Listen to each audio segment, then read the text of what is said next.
వాళ్ళు ఏం మాట్లాడుతున్నారు? మతవాడికి చంపలేదంటారు. చనిపోయిన మధుసూదన్ గారి భార్య అందరూ వాళ్ళు అబద్ధాలు చెప్తారు. వాళ్ళు పాకిస్తాన్ని ప్రేమిస్తా అంటారు. వీళ్ళందరూ ఇక్కడ భారతదేశంలో కూర్చొని మీరు పాకిస్తాన్ని ప్రేమిస్తుంటారు. మొన్న కొంతమంది నాయకులు డిబేట్లో మాట్లాడుతుంటే చూస్తున్నాను. మీరు పాకిస్తాన్ అంత ప్రేమిస్తే దయచేసి పాకిస్తాన్కి వెళ్ళిపోండి. ఇక్కడ ఎందుకు? పాకిస్తాన్ మీద మీకు అంత ప్రేమే ఉంటే ఇది మాట్లాడుతున్న పని ఏదైనా వీళ్ళందరూ కాంగ్రెస్ నాయకులు వీళ్ళందరూ కొంతమంది ఎమ్మెల్సీలు కూడా ఉన్నట్టుగా అనిపించింది నాకు చూస్తుంటే. ముఖ్యంగా సౌత్ నుంచి ఉన్నారు కొంతమంది సీనియర్ కాంగ్రెస్ నాయకులేం. కాంగ్రెస్లోనే విభేదం ఉంది.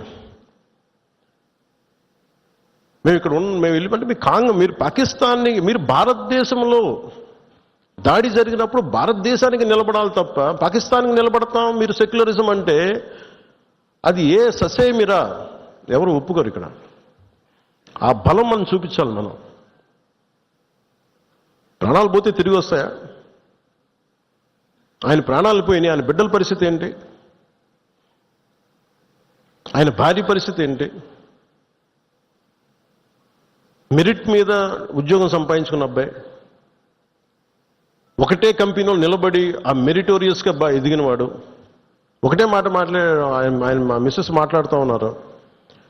మాకు ఏం ఆశలు లేవు సార్. మేము సింపుల్ ఒక చిన్న మిడిల్ క్లాస్ ఫ్యామిలీ. మేము టీవీల్లో కనిపిస్తామని మా కళ్ళలో కూడా ఉన్నాం. కానీ మా దురదృష్టం ఇలా కనిపించాం మా టీవీలోనే. నా భర్త చనిపోయినప్పుడు ఇలా మేము టీవీలో కనిపించి మా బతుకులు బయటకు వచ్చినాయి. నా భర్త చనిపోయాడు. అది చెప్పుకోవాల్సిన దుస్థితి మాకు వచ్చిందని వెళ్ళినప్పుడు బిగినింగ్లో ఆవిడ నన్ను ఎంత ఒకలాగా ఒక నిష్ఠూరంగా మాట్లాడారంటే బాధపడుతున్నారు. మిమ్మల్ని అనకూడదని మళ్ళీ అన్నారు. మీరందరూ ఇస్తేనే కదా నమ్మకం. ఇది మోదీ గారి ప్రభుత్వం, ఎన్డీఏ ప్రభుత్వాన్ని కదా మేము భరోసాతో కదా మేము వెళ్ళింది. మేము కశ్మీరు ఇన్ని కోట్ల మంది వెళ్ళారని మీరు అందరూ చెప్తేనే కదా మేము వెళ్ళాం కశ్మీరు. మమ్మల్ని ఇలా పెట్టేశారు ఏంటి అనేది ఆవిడ మాట్లాడుతుంటే ఆవిడ నాలో మొత్తం భారతదేశ ప్రభుత్వాన్ని చూశారు ఆవిడ. నన్ను ఆ తిట్లు నేను తీసుకున్నాను. ఆవిడ సారీ చెప్తున్నారు కానీ నాకు అర్థం లేదమ్మా. మీరు ఎంత తిట్టాలో తిట్టను, ఏం పర్లేదన్నాను. మీ కోపం ఎవడో ఒకరి మీద చూపించాలి. మీరు కోపం మా మీద చూపించండి, పర్లేదన్నా. అని ఇంత దారుణంగా ఉంటుంది. నేను అనేది ఏంటంటే మనం నువ్వు ఏదైనా సరే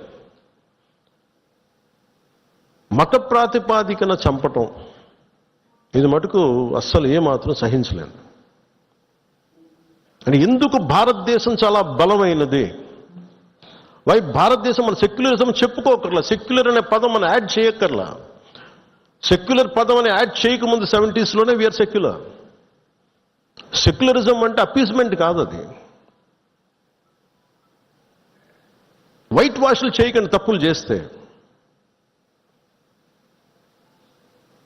సర్ తన్ సే జుదా అని చెప్పి అంటే అట్లాగే తుపాకులతో సర్ తన్ సే జుదా చేశారు వాళ్ళు ఉగ్రవాదులు.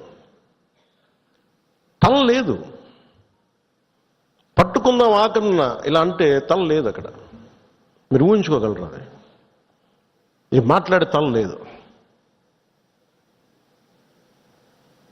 ఇంత క్రూరంగా చంపేశారు. ఎంత సహనం చూపిస్తాం? తప్పు జరిగినప్పుడు తప్పని చెప్తాం.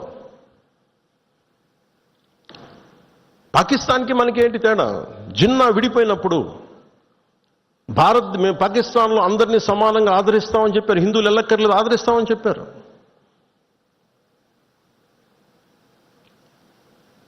రెండు కోట్ల పైన ఉండే చాలా కోట్ల ఎక్కువ అంత జనాభా ఉండే చోట ఈరోజు జస్ట్ పట్టుమని కొన్ని లక్షల్లో ఉంటారు పాకిస్తాన్లో హిందువులు అంతే.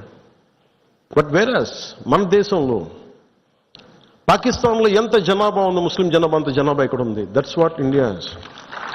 అని మనం నిజంగా ఈ సోకాల్ సూడో సెక్యులర్ వాదులు చెప్పిన విధానంగానే అయితే నిజంగా ఇంతమంది ముస్లిం పాపులేషన్ ఉంటుందా? ఇంత వివక్ష చూపించే దేశం అయితే, హిందువులే నిజంగా వివక్ష చూపించే దేశమే అయితే ఇన్ని లక్షల మంది ఉండగలరు? అసలు ఇన్ని కోట్లాది మంది జనం ఉండగలరా? పాకిస్తాన్లో ఎంత ముస్లిం జనాభా ఉందో భారతదేశం అంతే ముస్లిం జనాభా ఉందో.